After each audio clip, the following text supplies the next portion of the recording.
the TUC are strongly backing Remain. Is this view shared across Britain's unions? There are certainly good campaigning trade unions that are for leaving the European Union, the RMT, the Bakers Union, etc. It's also got to be noted that there are thousands of trade unionists within the unions whose formal position is to remain, wanting to leave. Trade unionists against the European Union have been holding fringe events right through the conference season, and we've found that more recently more and more trade unionists are telling us that they want to leave. Of course, this should come as no surprise. The EU is decimating living standards right across the European Union. There's a housing crisis, an unemployment crisis, a jobs crisis, and therefore it's no surprise that trade unionists in Britain are now beginning to think we need to leave to improve the society we live in.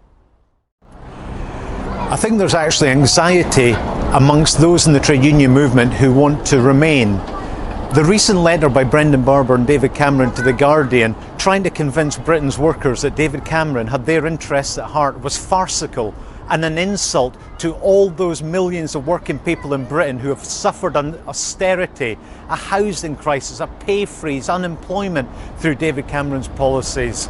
And they're absolutely outraged. But for us, that's a sign that they're panicking, and they've now gone into a Project Fear mindset.